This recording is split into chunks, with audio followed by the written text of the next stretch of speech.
everyone, and welcome one and all to PSGL Round 5, Season 32. We are wasting absolutely no time here, folks. It's, of course, Monaco.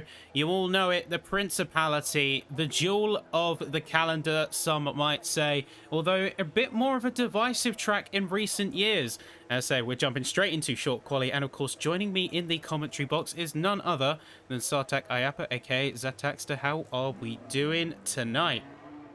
Absolutely fabulous, as you'd imagine. We heading to Monaco. It's my favorite track ever. I'm sure a lot of drivers will say otherwise, but it's a street track. I enjoyed opportunity for some, some of the backgrounders specifically, and even chaos to unravel before our eyes. So I'm excited to see the qualifying unravel itself because based off of the last couple races, qualifying can get close to the very end or get over pretty early on.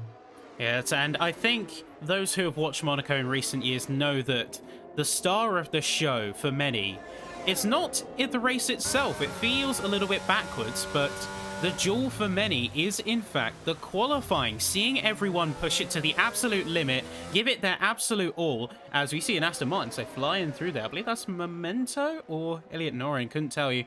But the jewel of the calendar is the jewel of qualifying, as everyone's pushing it by millimeters to the edge of the circuit, to the edge of the wall. First one to go round the track is going to be Noel Carman. Bit of a strong performer in recent races, and we're going to see, can they carry that over to the street environment? Precisely, the most recent race winner in the Tier F5, and he's hoping to keep that run going. Last time we spoke to him, he was clearly adamant on making that happen. It seems like he lifted off perhaps a tad bit, but I'm pretty sure it's a strong outing. We got a medium runner in Danico coming out soon enough, and of course the beautiful hairpin, as I like to see. A flurry of cars go real slow through that section of the track.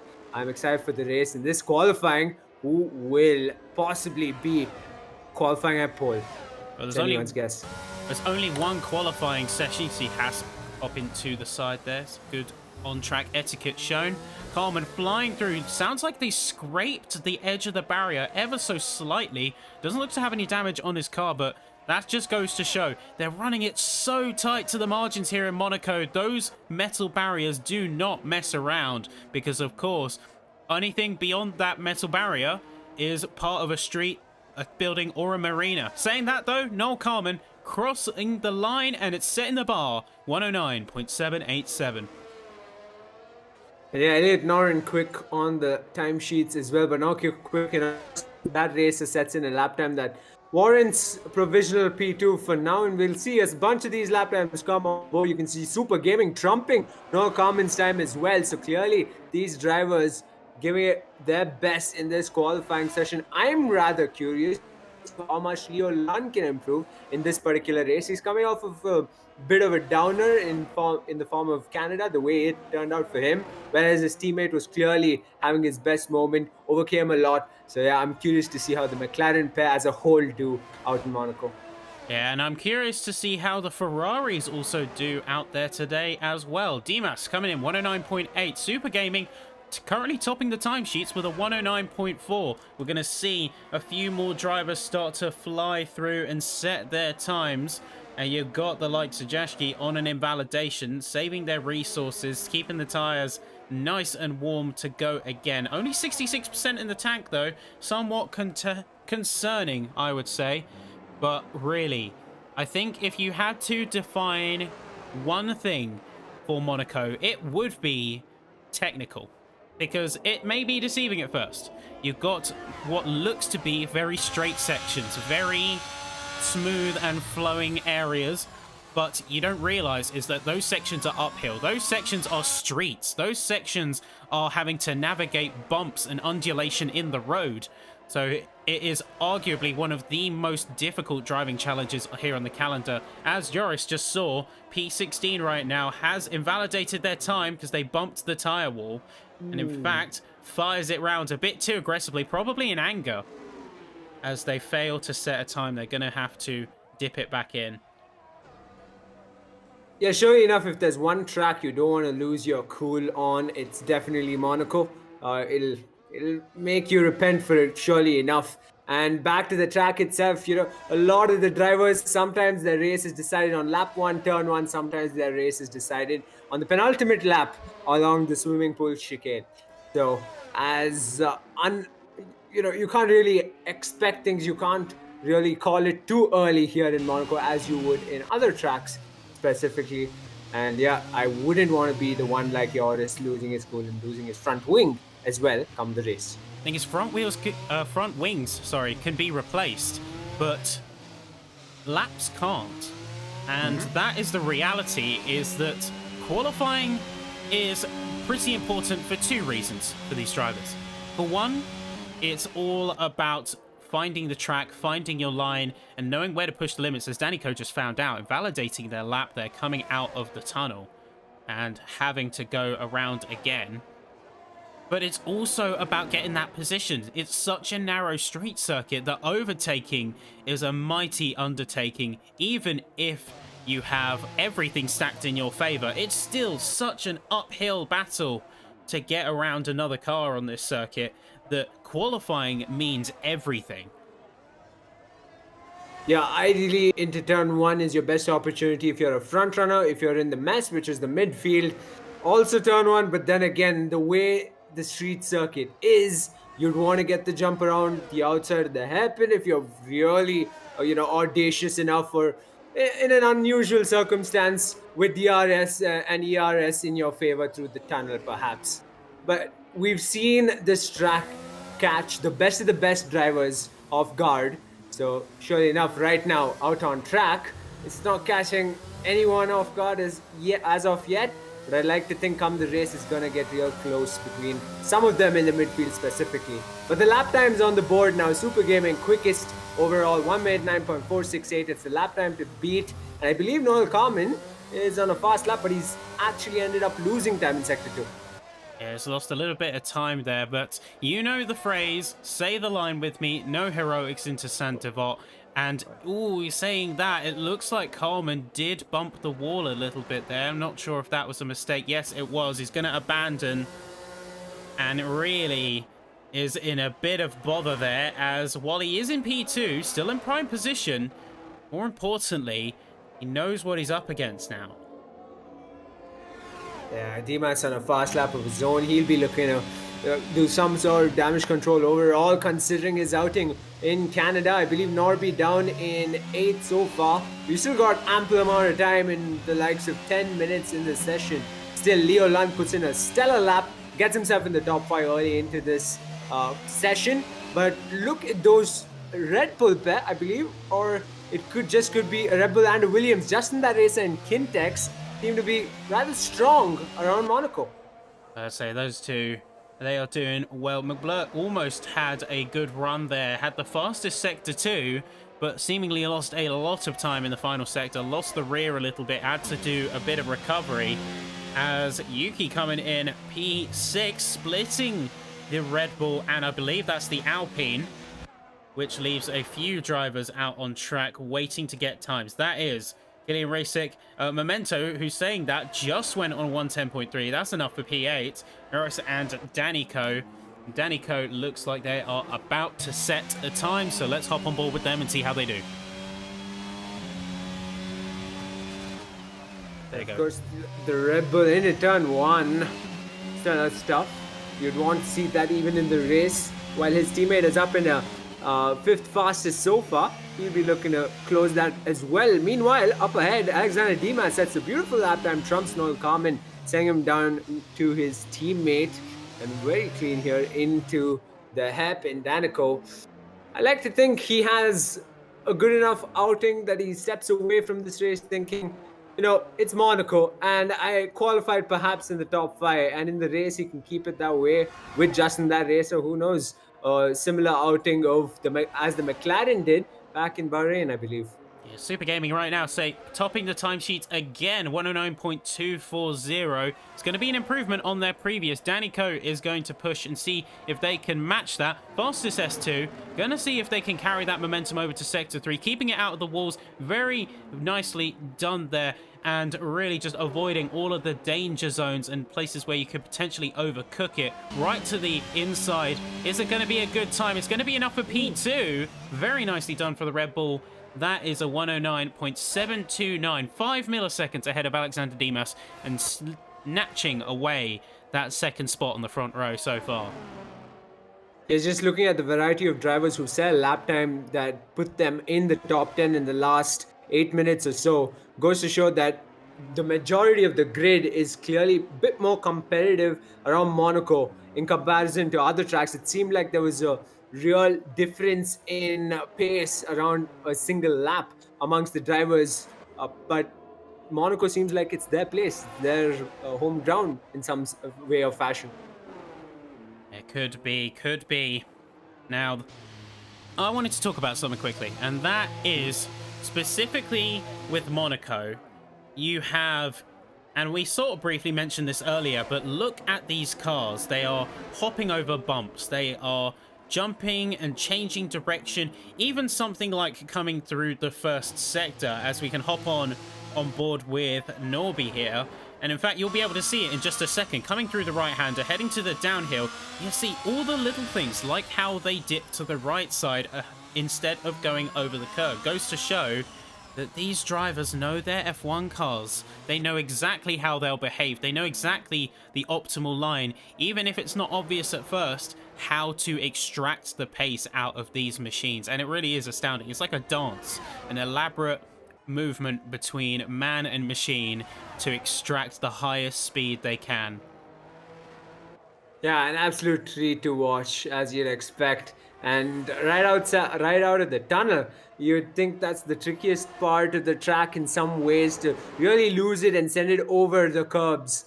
But clearly, as we saw on board Norby, he's getting it spot on, even around Raskas. He goes on the final corner.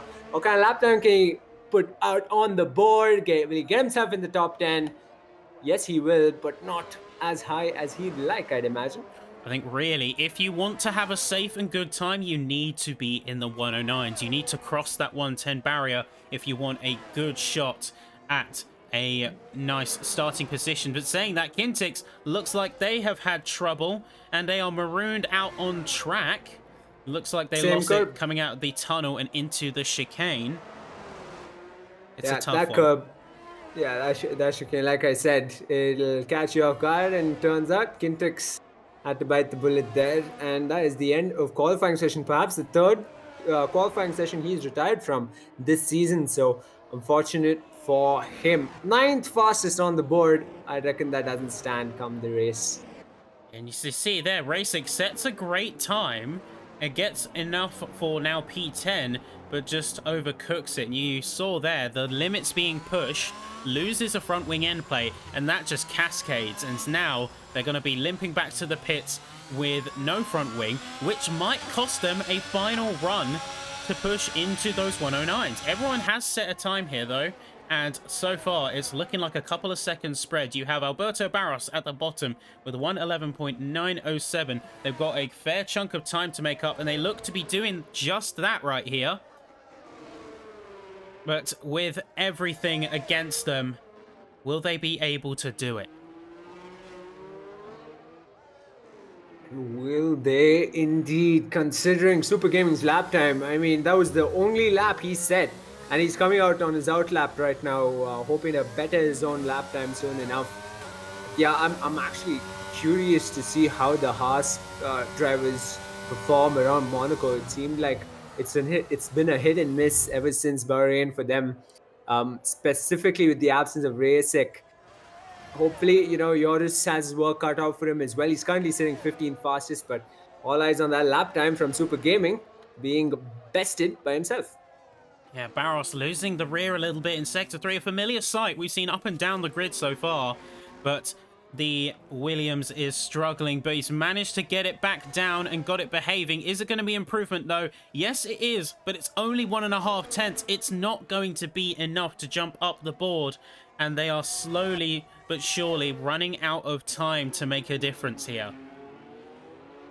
Yeah, and Yuki puts in a lap time good enough for the top three as well. So he's in the running for pole. We got 3 minutes left in this qualifying session. The tail end of this session, as you'd expect. We got two Ferraris in the top 10, two McLarens as well. Super Gaming stepping into the shoes of Alpine in some way or manner. But it's Dimas setting a lap time of 1 minute 9.195. Provisional pole so far. And it looks like you might have some other challengers out on the field. Super Gaming, unfortunately, invalidated their lap, looking to retake that pole position, but might not have the chance. They've cooked the softs, it looks like. Are they going to go out again? And do they have enough time to properly make it happen? That's the question. 2 minutes 20. They are literally going to be running on lost time and stolen time for that matter if they're going to make it up. Maceo, though, in the Mercedes, silver and bumping the silver right now, looking to tap the wall a little bit, coming through and just over the crest of a hill. It's looking a little bit shaky for the Petronas team, though he's managed to get it locked back in for Sector 2. It's a great downhill heading into the tunnel then. They're just getting those apexes almost too well in some cases, but otherwise holding it nicely together. Though it looks to be an abandon, they've put the recharge lights on. I think they might be going for another run next lap out. By with Dimas having set a good enough lap time, he can still set another lap time to better his own. But Super Gaming in the pits, Yuki in the pits, so it's just Dimas and Carmen out of the top four out on track, saying a fast lap. Everyone is out on their outlaps now. They know it's going to make the best of it. We're going Bob Jaski right now, arguably the one who needs to improve the most, as he's all the way down in P16. Barros has retired from the session, has conceded themselves to retiring and going to start on the back of the grid for the race, leaving others to potentially reap the spoils. So we've got three teams right now in the top 10. You know, clearly fighting for the top 6 ideally. But right now, Danico bettering his lap time through Sector 2. We just saw, I believe that was Racek going 6th fastest so far. It's the tail end of the qualifying session. Dimas stops the board, still stays the fastest out on track. He's gone into the pit. Super Gaming, what kind of lap time can he pull off? It's going to be slower than his best. So he stays second fastest. Noah Carmen has had an incident of sorts in Sector 1, which means he invalidates his lap time. Yeah, Noel Carmen's in the wall. He's lost an end play. It's all up to his teammate now, Leo Lund, to see if he's going to have a McLaren on the front row. He was aiming for it. Maceo goes across the line. Elliot Norin not going to improve. There's going to be, though, a McLaren stopped out on track in the middle of the track, crashes into the barrier, loses a wheel.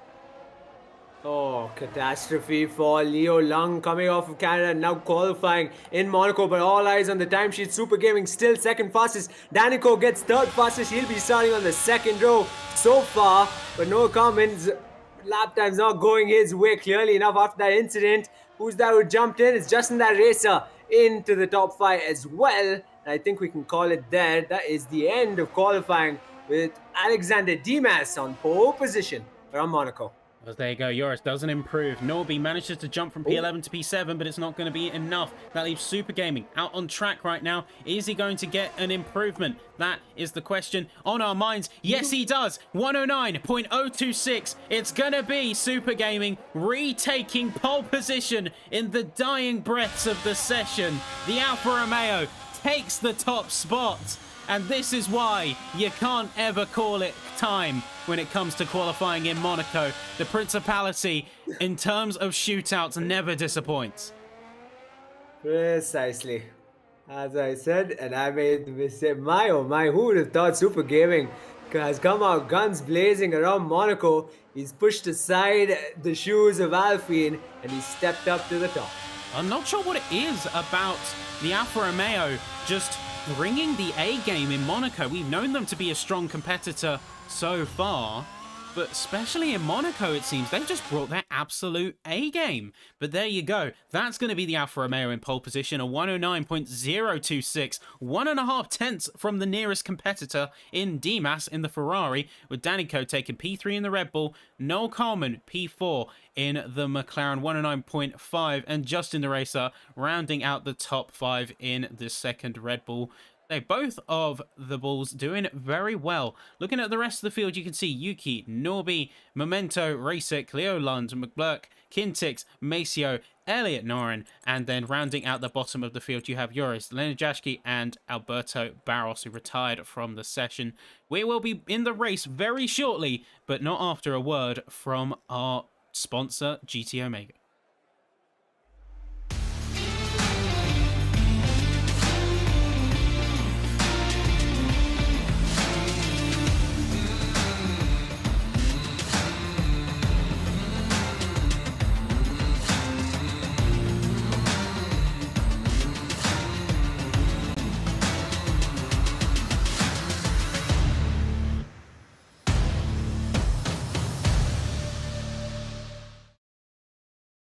So just as a reminder, folks, of the standings before we head into the race, into round 5 here in Monaco in the Principality, Noel Carmen currently leads the championship by 11 points. The next nearest competitor is Yuki in the AlphaTauri and Norby in the Ferrari in P3. You got a few fights that are chalking up on the board. Dimas and Super Gaming sitting on equal points, and with that performance in qualifying, I know Super Gaming's looking to jump up a few places, with the likes of Leo Lund as well making it through, and Noel Carmen on the back foot following the incident in qualifying. It's all to play for here in Monaco. 2 miles, shortest track on the calendar, 19 corners, DRS zone around the start-finish straight, and with such a vertical track as well, such difference. It's going to be all to go for. And as we have no time to process and wait, it's already time to go. And it's looking immediately like a great getaway for Super Gaming, a great getaway for Dimas. Danico trading positions and trading places, and already there's mass carnage down the bottom of the field. Leo Lund, Norby Zabakonyi, all the way down at the bottom and struggling immediately to get a foothold here in Monaco. It's looking like a rough start for the second McLaren driver. Noel Carmen manages to get out of it okay, nestling into P6. The Red Bulls, P3 and P4, but they're going 2 by 2 and trying to nestle their way into some positions here in the early stages. Yeah, chain reaction in the midfield causing that catastrophe for Leoland, Joris and Norby, finding themselves all the way at the back of the pack, and the Red Bulls seemingly have made up for it. Up into P3 and P4 they go, and Super Gamer has kept it pretty well, our race leader so far. And Dimas is close behind, as you'd expect, as he was on Noel Carmen just a couple of races ago. Speaking of Noel Carmen, he's up in a P6. Yeah, done well there. And as it stands, you've got McGlurk jumping up a couple places. Alberto Barros looks to have lost out big time. They have lost some bodywork. Someone else is coming through. That is Norby, who had another incident. Super Gaming currently leads the race. It started on the medium tyre, and you're seeing about half and half in terms of grid strategy as well. So you're having half the grid on the medium tyre and half of them on the hard. I think we're going to see a lot of positions being made and lost on strategy. Yeah, I think this is probably one of the first times we've had such a mix in tire choice in the top 10 specifically. And could talk about McClurk being up in the top 10, a similar situation compared to his back in Canada, but up in front there's already a gap developed between Alexander Dimas, and just in that race over 1.5 seconds around the street circuit is not something you want, but given the difference in the tires, it's gonna happen. There is gonna be a prominent gap between the top 3 and the rest of the field soon enough. Yeah, soon enough there is gonna have to be some form of movement. That movement might come in the form of the medium runners who are trying to push those compounds to higher positions. They need to capitalize on that grip advantage while they have it. They cannot afford to be stuck in traffic lest they be left behind. Super Gaming so far is leading the queue and has got a sizable gap. DRS isn't really as much of a factor in Monaco as on other circuits. You only get the start-finish straight, and that is the only DRS zone. And that may play into some wider things, but really, where it's going to be made or broken is your position on track, how far you're going to commit on a set of tires, and when you make that call to pit in. A good pit will easily net you 4 or 5 positions here at Monaco, just by nature of getting out of traffic and having some clean air. Yeah, and I was trying to wrap my head around Super Gaming's gap to Alexander Dimas. I surely enough thought that he had used up quite a bit of his ERS, but turns out he's still got more than Alexander Dimas. So it means Super Gaming, he is flying through the streets of Monte Carlo, and he is at his best pace we've seen him this season. Race6 looking right down the tail of McBlurk right now as McBlurk's feeling the pressure a little bit. They saw the AlphaTauri getting a little bit squirrely, and now they're looking to potentially capitalize. So can they get the space to do so? That's the question. They will have the DRS, but McBlurk won't. They're too far away. But is it going to be of much consequence? McBlurk is a really good exit out the final corner, and that is going to completely negate that rear flat opening. Cars by default are such high downforce, I think, especially for those slower, tighter corners, that you really can't be getting much of a benefit on the DRS front. A similar battle up the order, of course. No comment on Yuki. Better tires. We've known him to charge up the pack regardless of what kind of tire he's got on. I'd expect in a lap or two that McLaren would have passed that AlphaTauri and will be going for the position of the Red Bull. But as they come through the tunnel, it seems like he's losing time rather than gaining it. Yeah, I think in terms of Noel Coleman, I wouldn't blame him if the confidence has been knocked a little bit. And confidence is something you need in Monaco. We talked so much earlier about how hard you need to push those limits, how hard you need to go on the car as well as up to the barriers. So if that confidence has been knocked, and I wouldn't be surprised given his last second shunt in the qualifying session, then that is going to wreak havoc on your race performance. Yeah, sure enough. Think about Leoland, Masio, and Norby, who had that incident early into the race itself. We've only been through 5 laps of racing, folks. We've got about 34 laps left, so a lot is yet in store, surely enough. But Super Gaming continues to lead this race up, Holsider, ahead of Dimas, Justin that racer, Danko and Yuki in the top 5, with Noah Carmen trying his best to play catch up with the AlphaTauri. Yeah, and it is just a game of catch up, really. There is so much chaos happening in that early stage that really everyone got affected by it. Everyone from, I'd say, about P6 down got caught up in the swing of it to some degree. They may not have had direct impact, but their race strategy might have been compromised by the sudden shakeups on the track. Now, really, in the terms of the bottom drivers, the only Hail Mary they might have is in the form of a safety car. Yeah, we saw what kind of a spin a safety car can cause back in Canada with the multiple safety car instances. So around Monaco, you surely enough can expect quite the mess in the midfield specifically. And we can see Racer closing in on McBlurk on the main straight. Weaves to the left-hand side of the track into turn 1, swoops to do the switcheroo, and through the inside goes wheel to wheel, level pegging with the AlphaTauri. Is the Haas's nose in front? Can they keep it clean through sector 1? Bonks the wall and up into P8. He is desperately trying to hold on to it, but McBlurk is not giving in, but will have to concede come the hairpin, and that is Haas up into P8 after all. It's bumping wheels, bumping tires. McBlurk throws it into the inside of that hairpin. He's just trying to get that move done. But really, as Racek, was it worth it? That cut through the first corner netted them a 3-second penalty. So yes, they got the move done. They finally have some clean air to get those medium tires moving. But is it 3 seconds worth? They lost that advantage immediately as soon as the black and white flag came out. So I have to question whether it was worth it.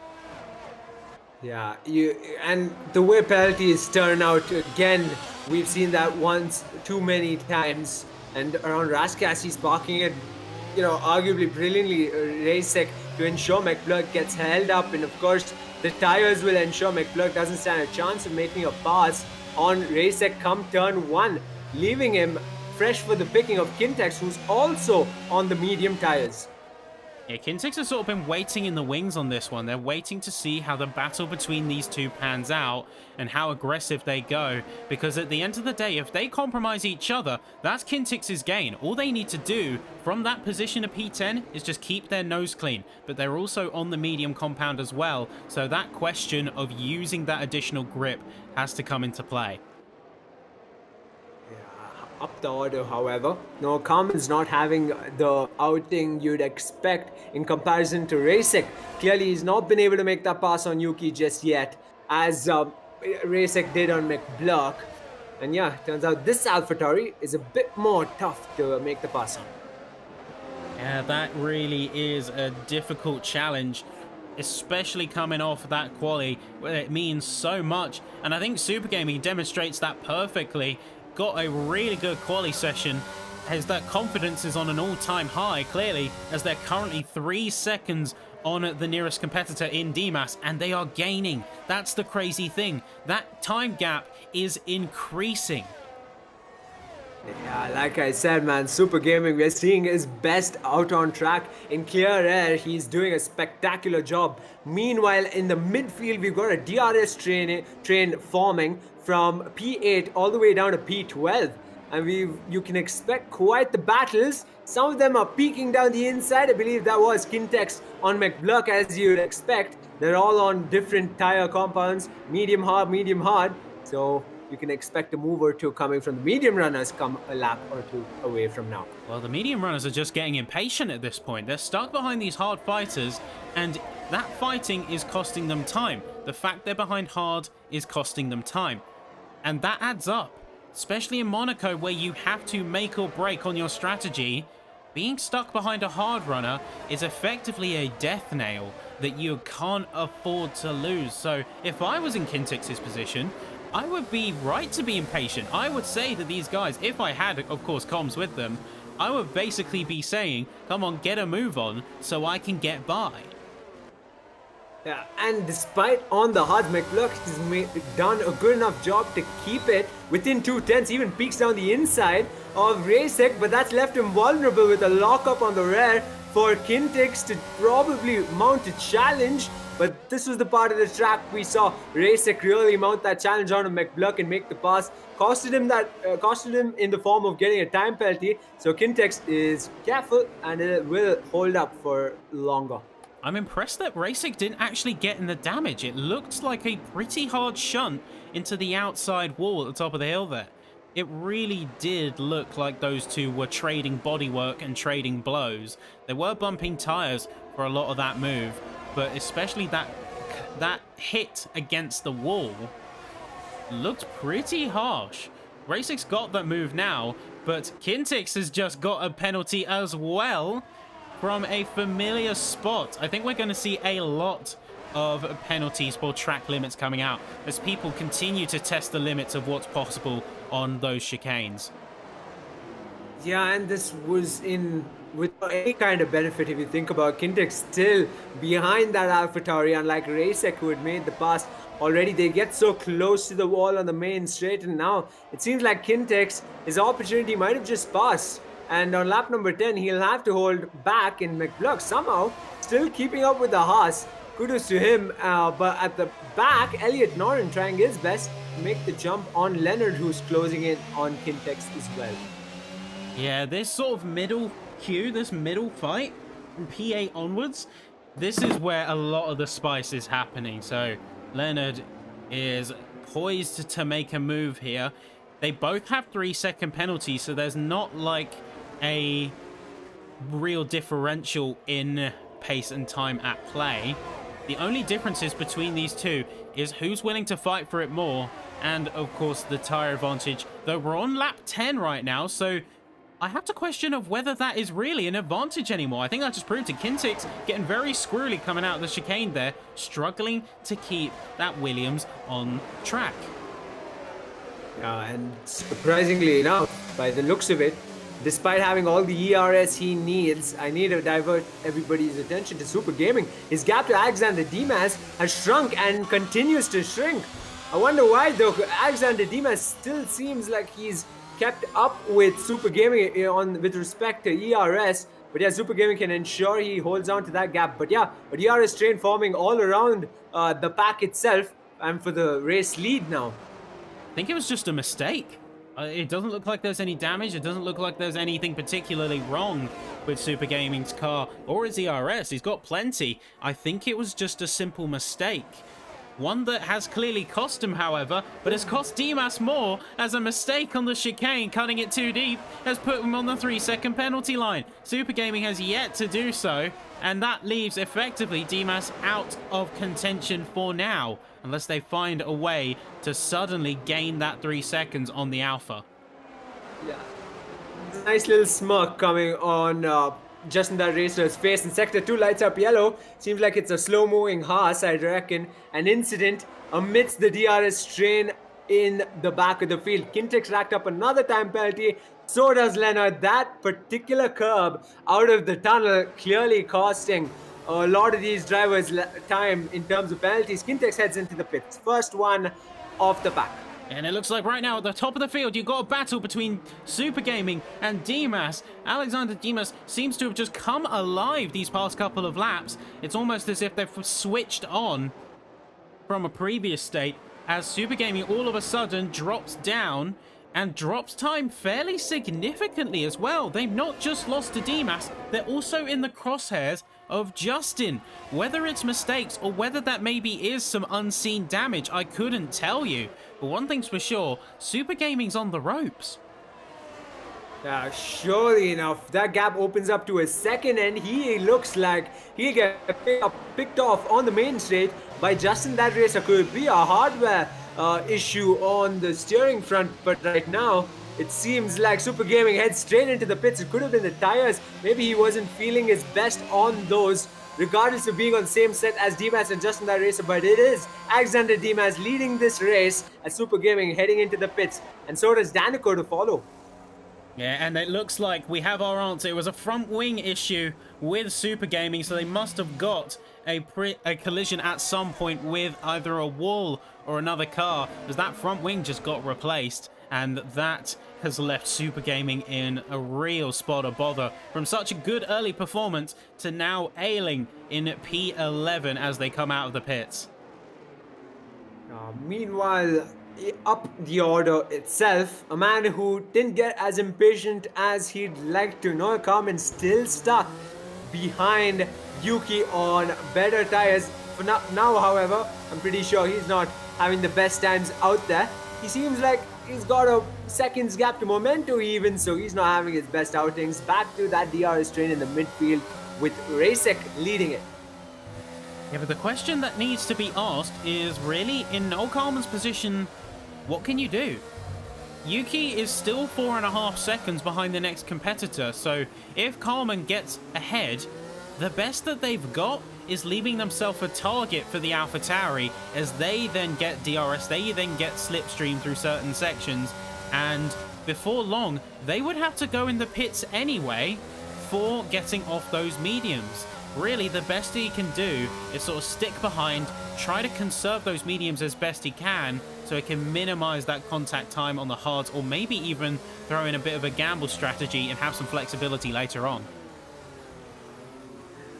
Yeah, and we talk about keeping up and getting pulled by the car in front. McBlurk's doing just that ever since Racek made that pass on him, and he's been peeking down the inside into turn one time after time, but he's been forced to hold back every moment along the way. But yeah, they are within a tenth or two, and I believe that's an incident perhaps for Leo Lund, who's been passed by Kintex, who came out of the pits, I presume. Yeah, so maybe a little bit of fighting for track space that didn't really go in their favor.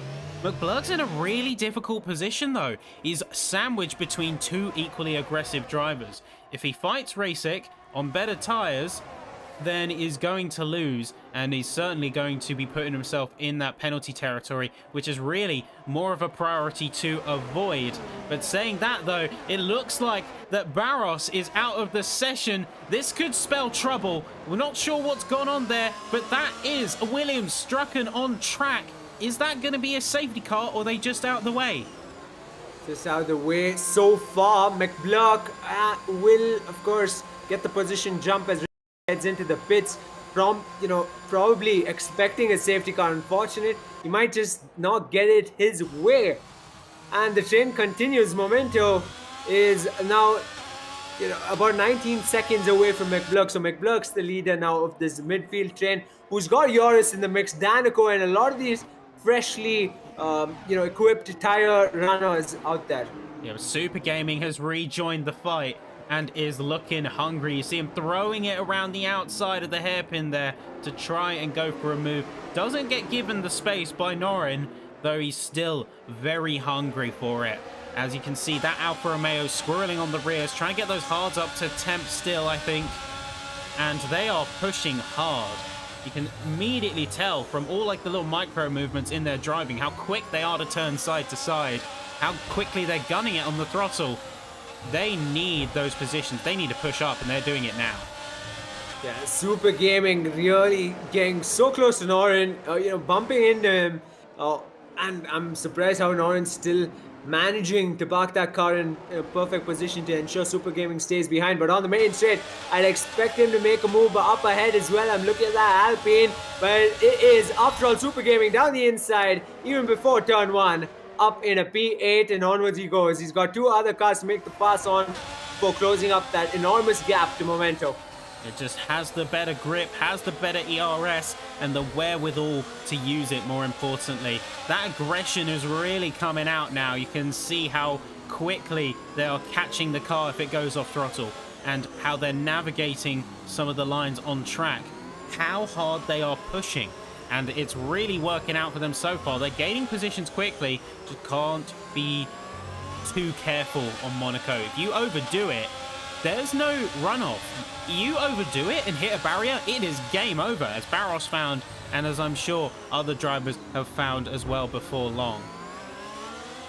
Yeah, no room for error whatsoever manner, because the medium run in Danico, I don't know in what set he started in, but clearly he's making up the pace to charge through the field as well. So it's not just Super Gaming eager to get through the DRS train, but it's Danico as well. I expect these two to fight it off once they are past McBlock, but right now on the main straight, Super Gaming, will he pick off another driver on the main straight? No, he will not. He will have to stay behind Leonard in the Alpine and will have to wait for longer than he'd like. I'm sure Racek made a pass on McBlock through this section of the track. Super Gaming is not going to be as audacious. Danico's really just in a bad spot though. He's on fresh mediums and he's stuck behind all of these hard runners, new and old. So he can't use that pace that he clearly has at the disposal.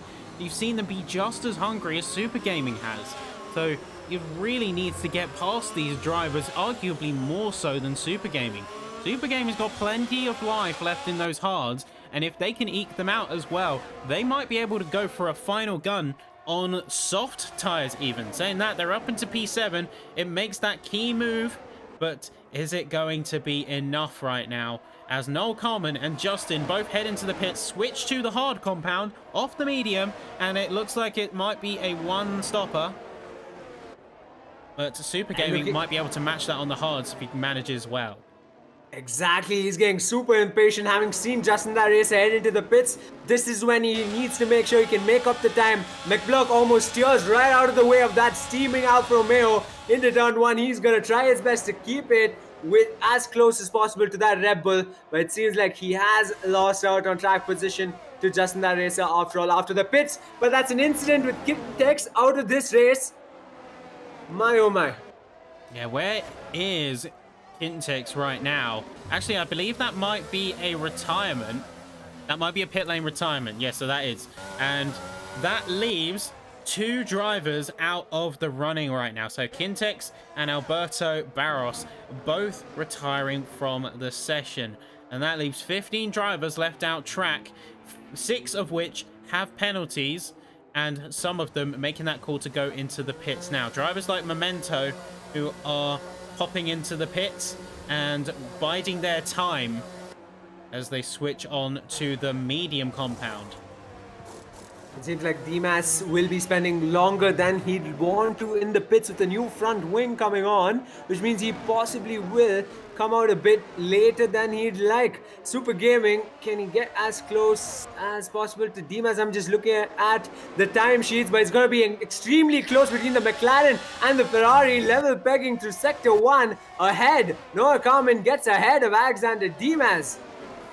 That is just a race breaker for Dimas there. So that front wing is super costly. came out right behind Memento and came out right in the firing line. All saying that though, Memento's lost it. He lost the rear. He drops right back to P5 and out of this fight at the top end of the field.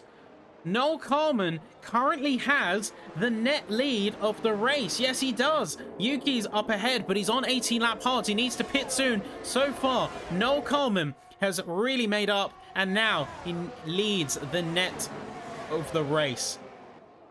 While Memento was enduring his incident, Justin that race and Alexander Dimas were bumping wheels all through Sector 2. So much so, I almost seemed like both of them were going to take each other out, but somehow they resume the race. Justin that race are getting very impatient, staying behind that Ferrari. He wanted to make the pass on Alexander Dimas while his tires were cold, but he just couldn't get it done. That Alexander Dimas was just that much more aggressive through Sector 2. But yeah, Yuki heads into the pits, will come on a fresh set of mediums, but Noah Carmen somehow manages to place himself in the position he'd want to be in the top 3 on lap number 20. I didn't expect Yuki to actually come out ahead of these guys, but lo and behold, they have. They are a second, so within firing range of Carmen and Dimas right now. The important thing is, yes, they're on mediums, but those mediums need time to warm up. If Yuki can't keep them at bay for that lap, then they're in big trouble, because if that McLaren or that Ferrari gets by, even with all the pace in the world, there are very few places you overtake on Monaco. And with the lap time accounting down, those times and opportunities are running out. And one thing's running out for Super Gaming, and that is the amount of chances from the stewards. That's 3 seconds on the clock for the Alfa Romeo. Bad to worse for the Alfa Romeo driver. It just seems like qualifying was the high point. By the looks of it so far, the race went from good to bad real quick. On lap number 20, Yuki leads this race out of Noel Carmel, Alexander Dimas, Justin that racer, a Memento in the top 5. And it is just Noel Carmel, Justin that racer, and Yuki without any time penalties. Sector 1 lights up yellow with the drivers going through. But it does seem that is a back marker going slow. That is Masio. Yeah, that's Maceo spinning, coming out of the pits there, gunning it a bit too hard on those fresh mediums, not giving them really the ample opportunity to warm up and grip up for them. So that did pose a momentary disruption, but luckily there is ghosting, so everyone was able to get by it okay. Thank the Lord for ghosting at Monaco. I think that's the one place that we need it more than anything, because if there is an on-track incident, there's no runoff to speak of. That would be the entire race backed up within seconds. And Justin the Racer is backed up into the corner and in the penalty zone with so many others. Joins the ranks of 3 seconds as Maceo adds another 3. And Elliot Norin also gets 3 seconds on the clock. Everyone is just running it too harsh on that chicane. It's almost expected in Monaco, but that doesn't mean it's not going to really affect that race. You get a penalty, but McBluck gets the position on Racek, and he did it brilliantly around the outside, around the hairpin. In fact, well done to him. He is on a charge seemingly. On Norby next up, so that DRS train up front, and there's another DRS train at the back. There you go, throws it straight into the middle there, practically wedges that AlphaTauri in between the Ferrari and the wall. Really gives them no choice but to try and yield. But Norby says, you know what? No, that I am not going to tolerate. I'm going to give you just about enough space, but only by a hair's breadth. And in the end, it resulted in McBluck losing time, bumping tires, bumping walls, and eventually having to retreat.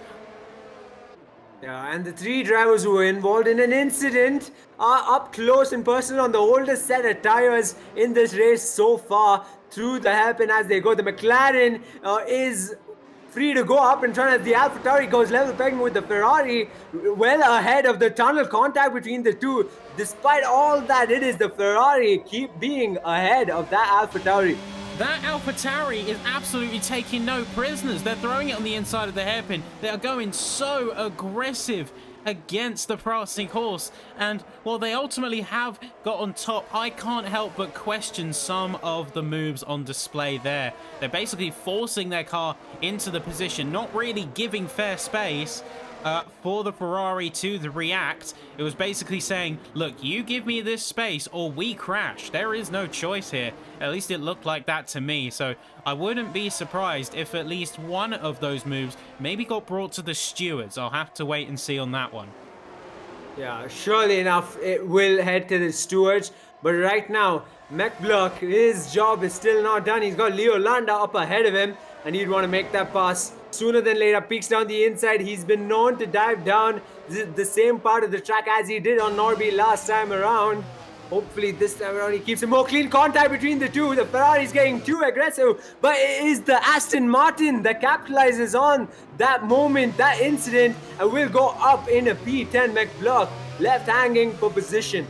Yeah, McBurr actually ghosting into the Aston Martin there. Interesting turn of events. Now, Norby, I get that they might be frustrated, but you cannot let that frustration destroy your driving, basically. McBlood, in the end, gets 3 seconds to their name and is going to be dropping out, effectively, of that battle. So all Norby needs to do is keep their nose clean. They can't afford to let that rage bubble over into their driving. I can understand. I've been there. I've been frustrated by driving moves in the past, but one thing I can't do is allow myself to be overcome by that rage. Even if I feel it's unfair, you've still got to keep yourself clean out of it. Norin has unfortunately dropped down to the lower end of the pack. Had no choice really but to head into the pits there and get some damage repaired, as so far McBlurk is continuing their surge up to the top and sharp end of the field as Leo Lund and Echo are battling through, and Leo Lund is out into the wall. They have got the car able to keep going, but that is going to be in the absence of a front wing. It's not looking good in this mid-pack. Amidst the rage, amidst it all, it seems like Leo Lund faces the short end of the stick. Unfortunate for him, he was actually well ahead of all the chaos up in front, well ahead of McBlock even. And it seems like a very impatient Ferrari just dove down the inside. And even Racek got looked through for a gap that didn't clearly exist around Raskas as well. So even the Aston Martin was handed a short end of the stick as well. So unfortunate for a bunch of those drivers facing not the greatest of outings in terms of going wheel to wheel with another car. But sector 1 and 2 has lit up yellow. I wonder it's one of the cars that are coming out of the pits. I see a DRS train there continuing, but Joris heads into the pits regardless after 23 laps on the hards.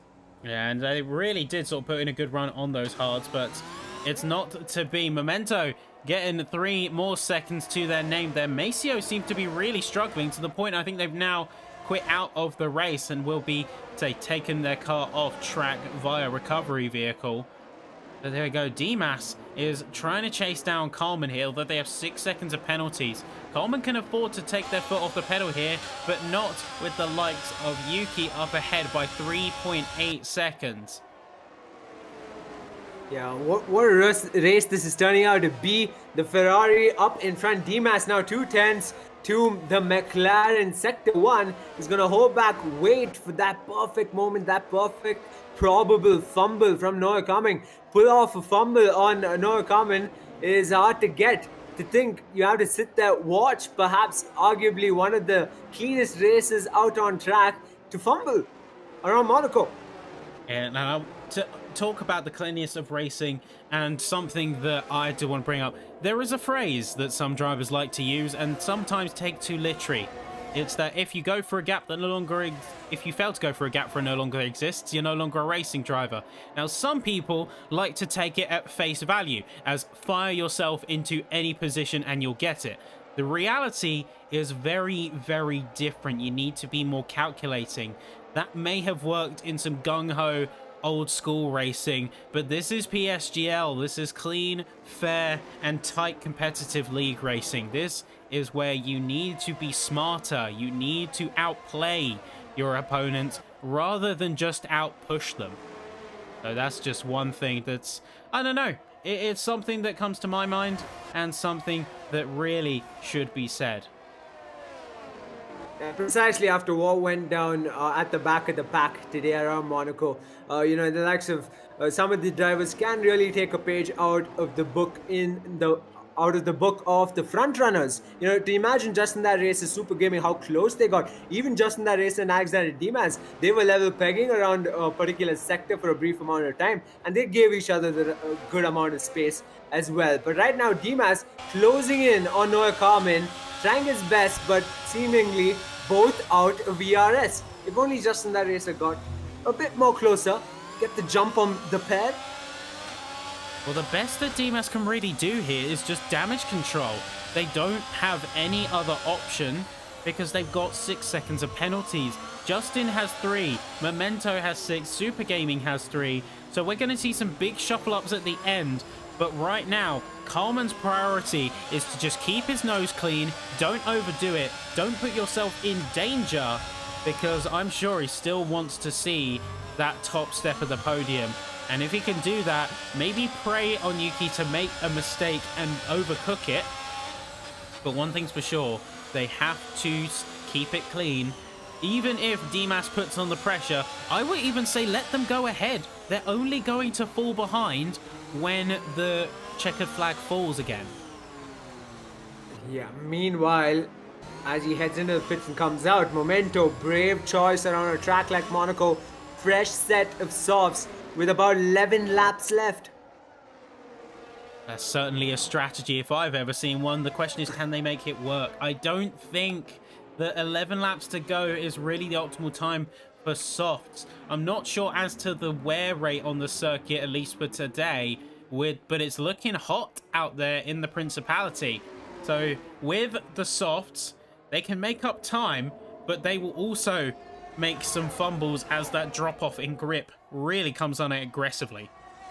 Yeah, if it's anyone's guess, the wear rate itself is almost instant if I were to make an assumption. But up in front, Justin that racer is now much closer in comparison to how he was a lap down to Dimas, and they are seemingly just going along for the ride with Noah Carmen towards that charge, trying their best to close in on that gap to Yuki, who's been on those medium tires for 9 laps now. We did see a bunch of the drivers head into the pits after 13, 14 laps on the mediums. How is it gonna unravel the race itself? How will it unravel for Yuki beyond that mark? I think in terms of Yuki, he really just needs to keep doing what he's doing. He's got that clean space and there's really nobody that can touch him. Anyone around him on track is going to be ghosted out because they're on different laps. And I think in terms of the other podium runners, Dimas is just aware of his situation as Carmen is. So I think Dimas is taking the more sensible option, the more conservative option, especially around a track like this where there really is no margin for error, just to play it safe. Play a little bit safer. Lock in the points that you do have. Lock in that position that you can really sort of grab some points in a prime spot. Because even with those 6 seconds, you're still going to, at worst, go to P5. Because Memento is 19 seconds off. So at worst, you're talking 2 positions. At best, you're talking no positions. Maybe your opponents lose a lot of time or they get another penalty themselves. So I think Dimas is just playing it safe. And really, I think that's an optimal move to go for.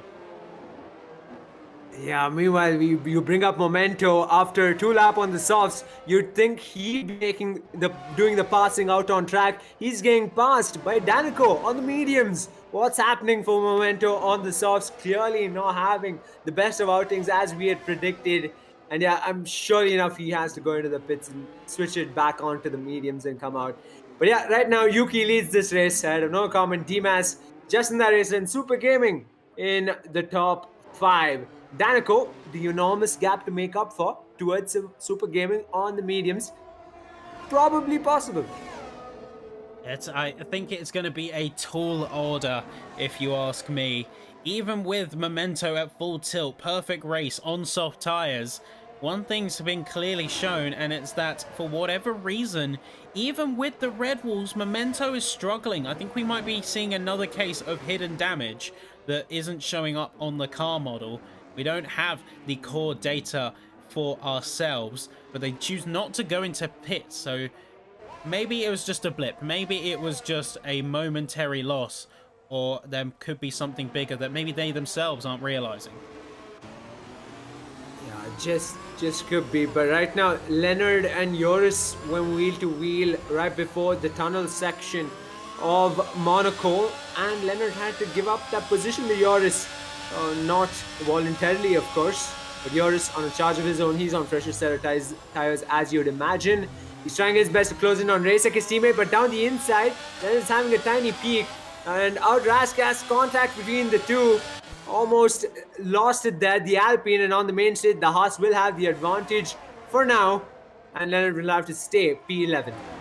Yeah, I'd say there's two real battles starting to come around on track. You've got Racek and McBlurk, and then you have the battle with Leonard and Elliot Norin. These two are continuing to put pressure on one another. McBlurk has had far from a quiet race. They're 28 seconds behind the next runner, but they've got half a second between themselves and Racek just behind.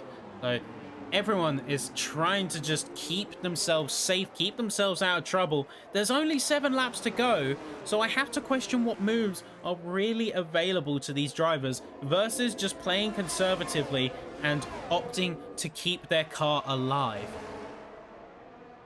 Yeah, especially the ones without time penalties, because if they can keep it that way, some of these drivers are in for a treat on the finishing position itself. They'll have quite the jumps come the checkered flag, especially the front 2 runners, Yuki, Noah Carmen. It was unfortunate that a bunch of the mid runners had to pick up time penalties along the way, but one thing that fascinates me is the fact that Norby, despite all the battles, despite the rage clearly out there on track, he has no penalties to his name. Yeah, but I have to wonder if that's ever going to amount to anything. They're still 10 seconds behind, bigger than any penalty point or any penalty time on track right now. Leonard, in fact, is the largest with 9 seconds, and there's still over a second to make up on the Ferrari's part.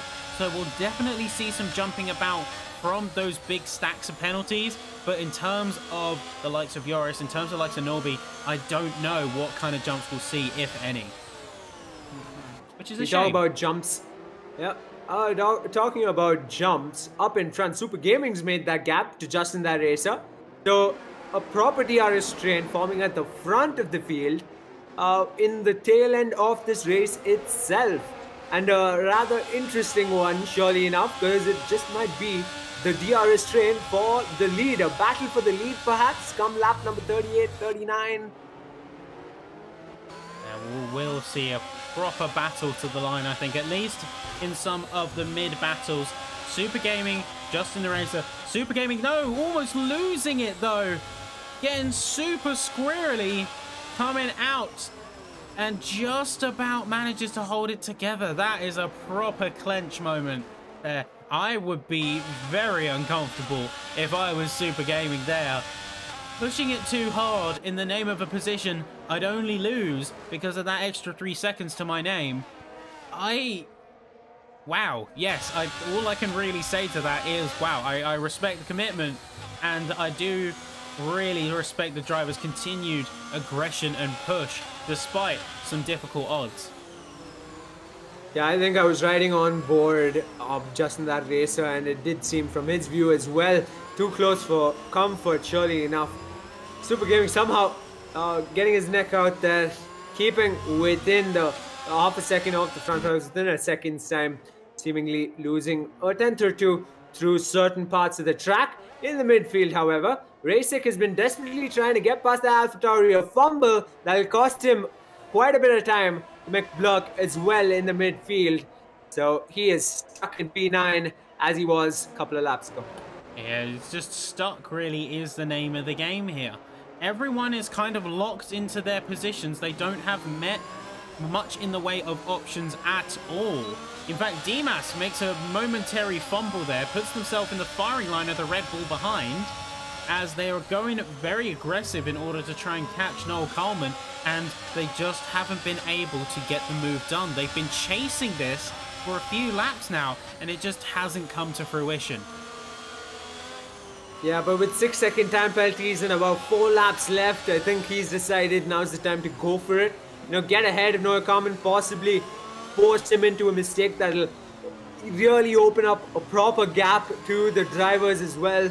that'll play straight into the favor of Alexander Dimas, but will that be the case? Up ahead, Yuki. Come the last 4 laps, you'd expect Yuki to start struggling, but he seems pretty well off in the race lead. A 5 seconds gap. Everything's going his way by the looks of it. Yeah, Yuki's managed to net himself a decent gap to the field.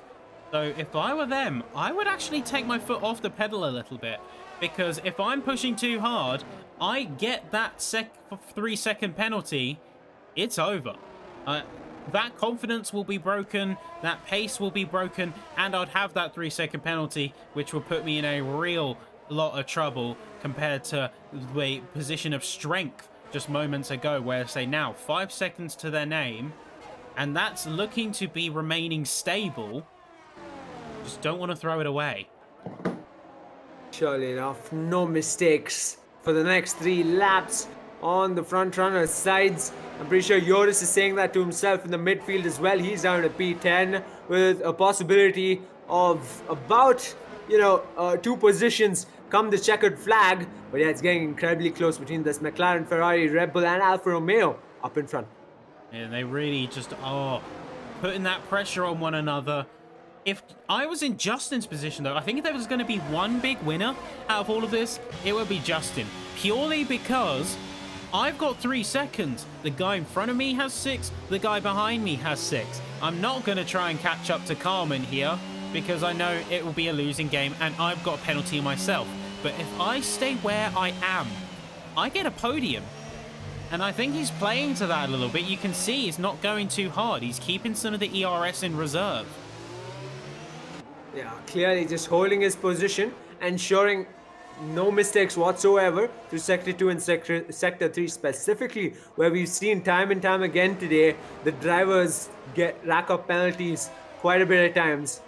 But yeah, with 17 laps on the mediums, Yuki continues to have a steady race up in front, leading this race. And in the midfield, the DRS train is back. And it is the pair of Haas's that find themselves within a second of each other. Elliot Noren is in the mix as well. McBluck leading the pack through the tunnel. Yeah, McBluck's just holding fast right now. Leo Lund comes in and steals the fastest lap in the nick of time for his teammate, making sure that nobody else gets those points. Super Gaming is not going to get that fastest lap point today. Leo Lund steals it in the final 3 laps here. And Racing is putting that pressure on the AlphaTauri here. They're going for a move around the outside. They're trying to hold it. They're waiting for the space. They're bumping tires. It's looking very gnarly there between the 2 of them. Racing just about manages to keep his nose clean and stay out of trouble, but that has cost them. They haven't been able to get the move done. Looks a little bit squeezy. Yeah, while the Haas and Racing desperately tries to make the pass on McBluck, it's the Haas in Joris who's lost the position, but it's Racing again around the outside and down the inside of the AlphaTauri. He's managed to make the pass, but can he hold on to that position? The AlphaTauri comes back, peeks down the inside, contact between the 2 before the hairpin. Who's going to have the nose in front? It's the Haas, but contact again. Incidents all around. Elliot Noren once again capitalizing on an incident in front of him. Keep it clean, boys. Please do not get too dirty, but Elliot Noren, it's gonna play straight into his favor through the tunnel, up 2 positions, and up in a P8 he goes with a smile on his face. It looked really dicey there. I couldn't tell if it was a force of position or just not leaving the space by Racing. Either way, he got tipped into the wall there, and that is going to, with that, another tip into the... Oh my! No. That is a squeeze right there. That was a brutal move.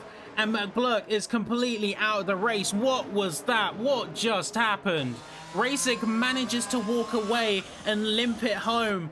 But my God, what a way to end your race right there. Too audacious of a move to make between the pair. Even the battles just got too close for comfort. I am astounded by the fact that we did not have a safety car despite those 2 incidents, with the one earlier on as well with the retirement of Barros. But as it continues, it is the final lap, folks. Sit tight because it's just not over yet. We've got 4 drivers within a second of each other up in front. Yuki leads this race and no front wing. Yuki has gone into the wall. My oh my, in Sector 1, the final lap has gone as I'm losing words at this point. The McLaren of Noah Carmen is now breathing down the gearbox of Yuki. Sappy, are you watching? Yuki's My, oh bottled my. it. He's bottled it right there. He just felt that pressure. It became too much. And now he's on the ropes. He's going to lose it in Sector 3 if Noel Carmen even gets a whiff of a chance there. Yuki, just to add insult to injury, it's a 3-second time penalty. Carmen has it. He can't afford to lose it now. It's all played into his hand. He can't, by any circumstance, lose it at this stage. It's coming round the final sector of Monaco here, and in a twist of fate, a cruel twist of fate of Yuki, but for Carmen, it's all wins, and it's all to play for. Monaco, and it's Noel Carmen winning the Monaco Grand Prix. Who would have thought? But as I started out, well in hand in qualifying, as I said, for some racers, the race is decided into turn 1, lap 1, and for others, it's on the penultimate lap or even the final lap, as we saw, folks. And it was Yuki who clearly had to face the short end of the stick, and Noah Carmen, he positioned himself at the perfect moment for that race win. Brilliantly done. Unfortunate for Yuki. And just in that race, Sappy mentioned it earlier on, damage limitations after that penalty, manages to get on the podium. Yeah, and I think that really is just what it was about, playing to your situation. I think Justin did that perfectly. Super Gaming did it as best he could. Same goes for Dimas. He didn't go too aggressive there. Knew that passing Carmen wouldn't amount to anything. So I think from pretty much all of the grid, and nearly all of the grid getting penalties, I think everyone did really well to sort of just limit that damage and make sure that they could get whatever points they could, and more importantly, just get the car home. Monaco, it's a battle of attrition. It's almost like Azerbaijan in the sense that you just want your car home and you want some decent points to your name, and that's really all you can ask for. Surely enough. And even down the order as I go, you see Leo Lund, who had 2 incidents, clearly bullied in some parts of the track, forcing him to pit at the tail end of the race. Managed to get 2 positions up the order, out of the points, unfortunately, but it is arguably a learning of a race, surely enough, on his front. For race has been driver of the day. Clearly, Elliot Norton capitalized on the overly what can I say? My oh my, after that last lap, I am out of words, Safi. But Elliot Norton, he capitalized on multiple incidents of the back markers being too aggressive. I think it was just a case of everyone was playing for all the marbles, and that bravery and that confidence does super well for you 95% of the time. It's that 5% that Monaco really rears its ugly head and makes those weaknesses, makes that lapse in judgment all too clear. It's an unforgiving circuit, but the toughest of drivers rise to the top. Noel Carmen holds the trophy, and you can see him celebrate on the podium. What a run. In the dying moments, Yuki managed to salvage the P2, but I thought it was curtains, honestly. As soon as I saw Yuki in the wall, I thought that was it. I thought they were off the top steps entirely. So that being said, they still did brilliantly well. Noel Carmen takes the win here in Monaco. 48 minutes of driving, 48 minutes of top tier excellence here in PSGL F5. Yuki on the second step and Justin taking that well-conserved P3. Looking at the rest of the field, Super Gaming, another good contender along with the likes of Danico and Memento. Dimas, of course, managing that P4 and almost say brutally losing that time in that front wing change. That's really what made the big difference, I think. It was that front wing. That was a make or break for that situation. And looking at the field, you had the likes of McBlurk, Maceo, and Jashkin barely scraping in, I think, is say. In fact, McBlurk was one of 4 drivers to not make it home. And it really is just a testament to Monaco being absolutely unforgiving as a circuit. Yeah, whoa. I need a breather after that race, and I'm sure for the folks who watched it, it was an absolute treat. But Leo Lund cheekily picked up the fastest lap, so quite the run in on the constructors front for the McLaren team. Of course, he won't be receiving a point on that front, but he denied a point from the rest of the teams along the field. I can't wait to possibly catch up with the drivers on the podium soon enough. But yeah, I'm just recollecting how that race ended up. Yeah, An absolute treat, Sappy. Yeah, and I think that it's only fair that we talk to the man who rose to the top, rose through all the chaos to take the win of the race, of course. And it's becoming a familiar sight and familiar face in the interview box. But of course, Noel Coleman, first off, congratulations on the win around Monaco. How would you describe your race personally? Well, most of the more boring ones I've done in a while. But yeah, I mean, I don't know, I had a terrible start. Felt terrible throughout the entire race, but no damage. I think that helped me a lot. But extremely sorry for Adam for killing him. Yeah, surely enough, keeping a clean counts come the end of the race. And it might have been boring for you, but from where we were sitting, it wasn't boring one bit. Quite the action, front and the back of the pack. Was there a moment in the race that you felt like you were getting too close for comfort, especially when there was a huge mix up in the front of the field with Alexander Dimas, Yuki even, and perhaps shed some light on how that last lap went? I felt like the Ferrari behind me, I think it was Alexander, was it? Yeah. Was a little too close like every lap, so I just, okay, I'll just get the last exit and then I'll be fine. But I mean, I didn't feel that fast. I don't think I was that close to anybody. And maybe Yuji when he got this damage. But otherwise, I don't think like I felt like I was gonna go too close to someone to get some damage. I'd rather stay back and not risk it. Oh, yeah. And so I think at the end of the day, it's just playing it a bit safer in Monaco, considering how tight the track limits are, how tight the track as a whole is. It really just is about... And I want to know if you agree with this. Would you say Monaco is more a track about survival? Oh, well, yeah, it is, and it's more a track about quali. It's not really a racing track, if you ask me. I mean, the points could be out of the quali, if you ask me. And that would be fair around here, because that's basically how it is. But it's more about not getting damage. Yeah, I don't enjoy having 50% races around Monaco, and I don't think a lot of people do. It's a tough one. It's always a tough one to call. With Monaco, it's a bit of a, what I like to call a Marmite track. So you've got people who love it, people who hate it, and people who love it for reasons that aren't the racing. So in the case here, I remember I was saying it early in the box, it's a quali. Quali makes or breaks your Monaco. But one thing's for sure, all I can say is that last lap chaos. What was your perspective of it all? Okay, from our perspective, it looks like things didn't stop happening those last 3 laps. It was all like happening up the field, down the field. What was your take on it? Well, I mean, I was kind of too focused to see what was happening around me. I was told, like, Leo, get fastest lap. Which he did, so that's good for him. Not gonna be a point though, but... And then just Yuchi in the front, I think he understeered into the wall or something and lost his entire wing.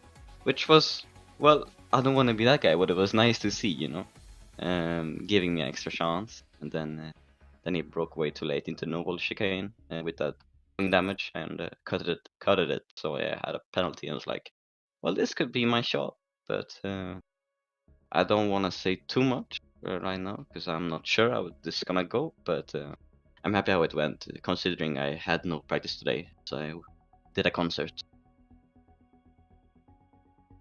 Wow, that's all I can really say. He'd say has no practice. Chaos happens around him. Man just stays in his lane, does what he needs to do, and just takes the opportunity. So, Yeah. well done out there today, mate. I think you say much more of a lead now in your favor in terms of the championship. We'll see. Final thought, really, from me. And this is just sort of like a random fire out question. Do you think you're going to win the title this year? Because it's looking like some solid top end performances from your field. Well, I would hope so. I think I have the upper hand, but it's ultimately gonna come down to who gets the most points, obviously, and who gets the result in. I tend to not be the most consistent out of all tracks, as I don't like all tracks, but I think if I just put in the work, I think I'll have a chance of being consistent with the podiums at least. So I mean, yeah, I mean today, I don't think I was P1 like on pace. Obviously, Super Gaming was extremely fast, but they just did a really bad strategy, if you ask me. Pitted way too early into traffic. But yeah, I mean, I think there's gonna be more title contenders, but I'm so far ahead of most people are right now, so I think it's gonna be hard for them. But yeah, I hope winning, but I'm not gonna say too much. Yeah, I mean, you seem tentative, but really, so you've got a lot of the points early days, and it's looking strong. Either way, I'm looking forward to seeing how this plays out. Any, say, questions from fellow com? No, just wanted to mention that consistency and cleanliness is the name of the game on some fronts, and 2 wins in a row should be a good start for the rest of the season, at least for Noah Carmen. And we'll see if we can keep it going. I hope so. Thank you very much, mate. Take a much earned rest, and we'll see you on track next time out. And Yes, sir. And that is where we get a chance to talk to another runner on the field. A bit more of a quiet race, but a bit more, I'd say, I think of a more plotted out one. It is, of course, Justin. So, of course, P3. Well done for getting on that podium spot. Justin, describe your race to me from your perspective. Chaotic and boring. It was a mix of everything. I mean, I thought P2 was on the cards, and then I think there's a glitch around Monaco in the pits where you always get good in the pits, so that cost me, I think, about a second and cost me P2, and I finished P4. And then there was that final lap chaos, which I'm not at all sure what happened, but all of a sudden the top 4 was separated by a second, so that was also really fun. And then it was just a question of survival, because Monaco is Monaco and the Bears don't really like me. Of course. Yeah, I have to wonder. I was actually going to ask about your perspective of the last lap. It's almost a bit of an oxymoron. It's like completely backwards. It's chaotic, but it was also boring. It's weird to think about in a way, but such as Monaco sometimes. I mean, we went from relative nothing and everyone sort of lapping relatively peacefully to suddenly everything kicking off. You had the equivalent of, say, a complete explosion on the track of carbon fiber and parts in the midfield. You had Yuki putting it into the barrier, losing the front wing on the final lap. It suddenly went from nothing to everything. I have to ask, how, and this is more of a general question, how do you manage to keep your cool as a driver in situations like that where everything kicks off? How do you keep your head in the game? Well, I held my breath, closed my eyes. No, but the final 2 laps, like you said, there was a, I don't know who it was, I think it was the Mercedes, who crashed just before the swimming pool chicane, and their car was not ghosted, and they were in the middle of the track with debris everywhere, so you had to take a different line. And then on the final lap, when everyone was bunched up together, I had the lapped car Ferrari in me for pretty much the entirety of the final lap. So I couldn't really tell which Ferrari was solid, which Ferrari was not, because I know there was a guy in P2 ahead of me who was a Ferrari, and then the lap car as well. It was just a whole mess, but I'm happy to be here and say that I didn't die, which is something. I think at the end of the day, that's what matters. You made it. You didn't die, basically. Yeah.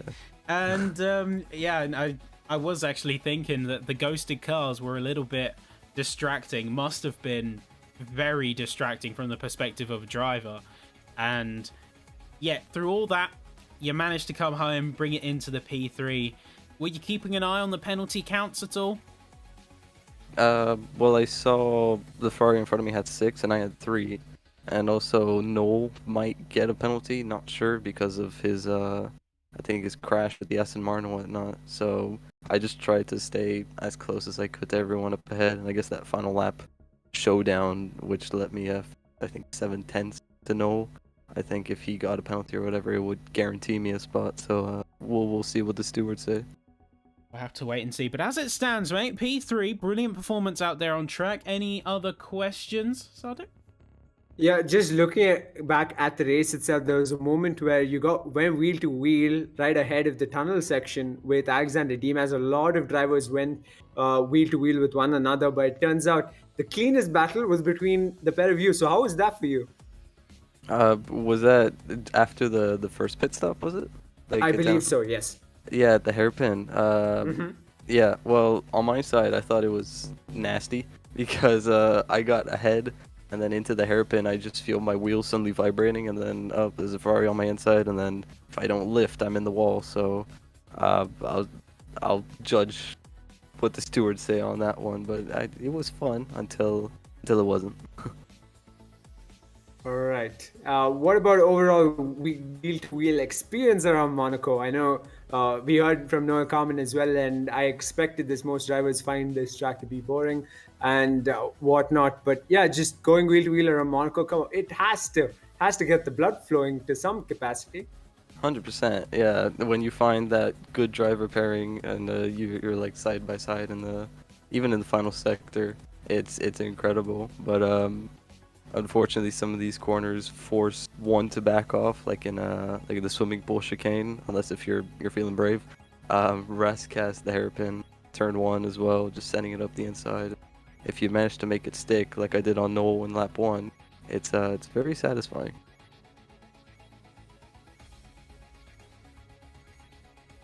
Sure. And yeah, I think we've seen only the beginning of the best of Justin, that racer. I said this in the first couple of races as well. When you actually had a bad outing, I think it's Spain or Bahrain.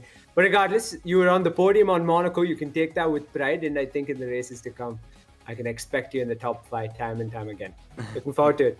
Thank you. Take care, mate. As I celebrate much needed rest from Monaco. I think everyone needs that after some of the heart attacks out on track there. But did amazingly. Looking forward to see what you bring to future races. Thanks, guys. And there you go. That does it as far as the racing goes here in Monaco. So we're about to cross the halfway point of the calendar here in season 32. Next round will be taking us to, of course, Great Britain. Beautiful track, Silverstone. Biased British commentator coming in and saying Silverstone is a great track. What really else did you expect in that regard? Bartek, what's your opinions on the track? There is a correct answer here.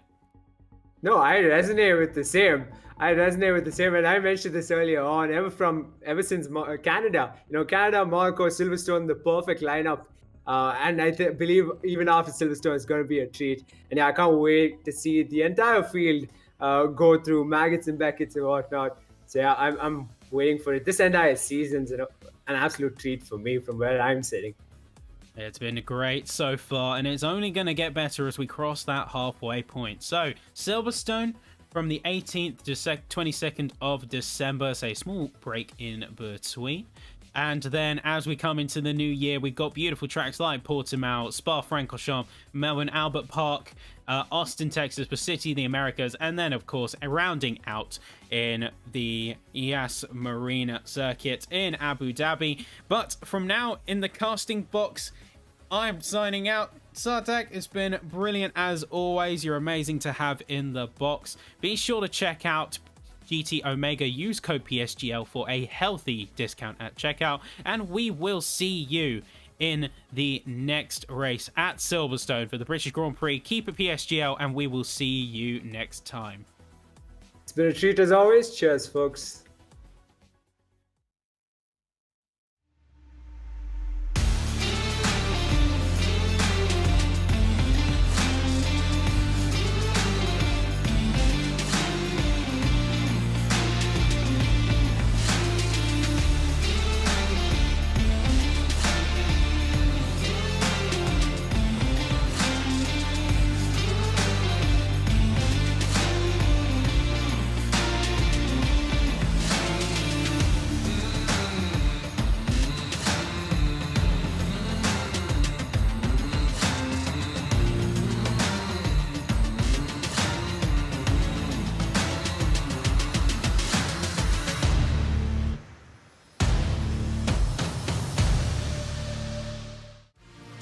This broadcast was brought to you by GT Omega, proudly supporting PSGL.